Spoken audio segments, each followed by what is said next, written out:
This is the cry and the calamity of many believers, because they confess things that they don't know the economy to work in. If you don't understand the economy, your confessions can help you. What will make or move a man to leave his relatives to help you is not the color of your skin. There are two major things favor will do for you. One, it will make men submit to you. And number two, it will make resources gravitate in your direction. The Bible said God gave favor to the Israelites. That was all he needed to give them before they left Egypt. And he said they spoiled the Egyptians. People came to give them gold. They don't know why. Somebody came to my house today to give a Rolex. She said she will give it next week. But she couldn't sleep. She couldn't rest. That thing, that oil, that perfume made it impossible for her. She will roll. When she couldn't sleep again, she said, I'll give it now. I'll give it now. Where are you? It's like she lost her sleep. And if I tell you how many things have come to me this year only, some people have not received it in 10 years. It's not because I'm a pastor. It's because I have favor. But one of the ways you provoke this element of favor is by fasting. A man who fasts is like aromating himself. When you come out, something will happen to you. Let me read you a scripture so I don't overstretch it. Esther chapter 4 verse 16. Now, in those days in Shushan, the king is so big, he had over 120 provinces. Those were the days when if a king wants to celebrate birthday, the birthday of a king is for 3 months.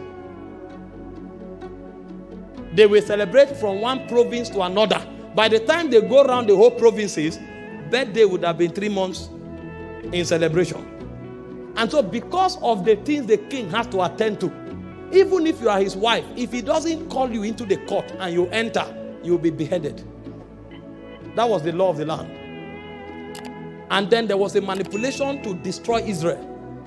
And somebody needed to see the king before the time of the verdict that was given. And so the only thing you would need in order to break those protocols will be favor. But these people were wise. And this is what the young maiden said. Esther 4 verse 16. He said to Mordecai to tell the Israelites, he said, go gather together all the Jews that are present in Shushan. He said, fast here for me. Neither eat nor drink for 3 days or 3 nights. I also and my maidens will fast likewise. And so will I go into the king, which is not according to the law. And he said, if I perish, I will perish. Because if you violate that law, you will perish. But she was trying to provoke something that will authorize her to break protocols. Now go to chapter 4, verse 1. 5 verse 1. And see what happened. Somebody wants to deliberately break protocols. What kind of audacity is that? You see why when a believer is complaining, the angels are wondering, have you read the Bible? Have you not seen the things that happened before you came? How can you say people hate you? How can you say you are not favored? See, some people think the reason your message is accepted is because it's on every platform. They now pay and put it on every platform. Nobody will now click. You don't know spirit. Some people think the reason your message will be heard is because of the intelligent exegesis. And so they are explaining Bible with Bible, scripture with scripture. If they want to explain one thing, they use 24 scriptures. And they are explaining it. And when you finish, nobody will look at it. The reason men will have your time in this busy world is because favor will stop them. The reason men will give you attention is because something will be on you that will make it impossible for them to neglect you. The maiden knew this. And so she deliberately wanted to break. See, power is beautiful when it doesn't happen by fluke. When you can make it happen. You can make it. You know what to do to make it happen. That was the demonstration of the excellency of the spirit that was revealed here. That somebody tells you, you are finished. And you say, no, I'm not. I'm not because I trust anything, but I know what to do. Somebody tells you you will be kicked out, and you tell yourself, I can never be kicked out. Not me. And you know what to do. And you do it and get the result. Such was the demonstration that this queen showcased here. He said, now it came to pass on the third day, the moment fasting was over. He said that Esther put on her royal apparel. Are you seeing something? She put on fasting before she put on royal apparel. Some people are putting on royal apparels without fasting. You are going for the job interview, you wore a suit, ironed your shirt, and everything was fitted. The moment you enter, the person who is interviewing you will say, Kai, if I employ this person, he will kick me out of this office. And even though you qualify, he will reject you. The suit that looks excellent will be the reason why you will not be employed. Because you have put on the royal apparel without putting on fasting. You bring a proposal and they now read it and say, my God, so this kind of thing is possible. They will say, get back to us. They will go and change the title of that proposal and turn it to their You don't know this word. You don't know this word. They will turn the proposal to their own and tell you, we can't fund that project. After 2 months, you will now see your project with another name flying. Is this not my project? Yes, it's your project, but they bought it over. He said, now it came to pass on the third day that Esther put on the royal apparel and stood in the inner court of the king's house, over against the king's house, and the king sat upon his royal throne in the royal house, over against the gate of the house. Go forward. He said, and it was so, when the king saw Esther, the queen, standing in the court, that she obtained. This is why she fasted. He said, when the king saw her, she obtained favor in the sight of the king. And the king held out to Esther the golden scepter that was in his hand. So Esther drew near, and the king touched the top of the scepter on her. Now, this favor is not English. See the impact. Hear what the king said. It is foolishness to utter such things. But when favor is at work, men actually become foolish. He said, the king said unto her, what will thou, Queen Esther? That is, what do you want me to do for you? And what is thy request? She has not asked. He said, it will be given thee even up to half of my kingdom. A man is not just willing to give you a gift. He wants to divide his kingdom. If you want to be a co-king with me, I will give it to you. What did she do? She fasted. You'll see why you have spoken the whole English for 2 hours. They say, okay, wait outside, we'll get back to you. And you have been waiting for 7 months. Because you didn't add fasting to your oratory. You only came with lingo. Thank God for Queen's English, but spirits don't hear it. How can a king tell you, I will give you up to half of my kingdom if you ask? What did you come with?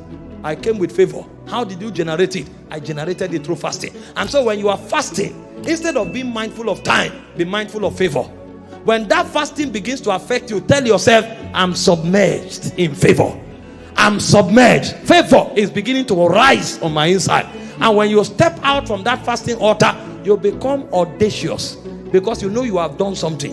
And that thing you have done has an implication. That implication is a provoker of favor. You see why believers are defeated. They are not doing the things that are available to them. You now fast in January for 21 days. You exhaust the favor you generated in February. Meanwhile, your warfare began in April. By the time battle starts, favor has finished. Don't your perfume finish? Do you buy one perfume and use it for 10 years? No matter how powerful. And so if you want favor to be constant, you will keep fasting constant. This is what believers don't know. They are just quoting scriptures. It's not every scripture you quote. Somebody will now come and see this and say, because Esther had favor, I had favor. Do you have 3 days dry fast? This thing was provoked. Romans 15:4 said the things that were written aforetime, they were written for our learning, that we through patience and comfort of the scripture might have hope. So next time before you go to see the senator, take a 3 days fast. Don't just throw there with your diary. Don't throw there with your proposal. go there with fasting. That's why we teach like this, to teach you how to dominate life. Next time, before you open your shop and start the business for the year, put 7 days fast, so that when you open that door, even when your billboard is not working, the angels will invite them. Because it's not everybody that will seek you through advert. Some will not know why they came. If you ask them, they'll tell you, I don't know. A brother walked into this place the other time and we said, what happened? He said he doesn't know. He was just walking and he came in. You can't depend on all you are doing to succeed. You need something supernatural added to what you are doing. And so there are some physical activities that have spiritual implications. And so if you want to go ahead in life, instead of doing only the physical activities with physical implication, add physical activities that have spiritual implications. The Bible said when Aaron and Hur held the hand of Moses, Joshua was winning. That's a physical activity with spiritual implication. The same way, fasting is a physical activity with spiritual implication. Too many persons are dry of favor. They have the best of ideas, but there's no favor in their lives. And so the people that should help them are asleep. They gave us the land, 1.5 hectares in Uye, estimated to worth at least 1.8 billion. And then we said, okay, because we can't pack in quick, let's build a 2,000-seater auditorium first, so that we can move in and then we'll start our project. And somebody's thrown to look at the land. This is the land that was given to you. What do you say you want to do? I say, we want to build a 7,000-seater auditorium. But because of our time, we want to do 2,000 first. And he said, okay, I'll get my people, we'll build it in 2 weeks.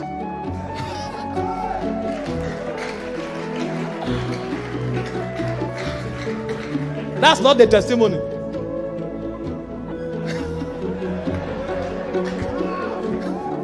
We will build it in 2 weeks. You know the cost? It's more than 200 million. As if that's not enough. As he now came, let's see the land so that we can bring stuffs to the field. Bulldozers are.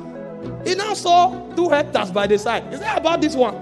I said, we don't know who owns it. He said, okay, I will call now. Let's find out the owner, so we'll add it.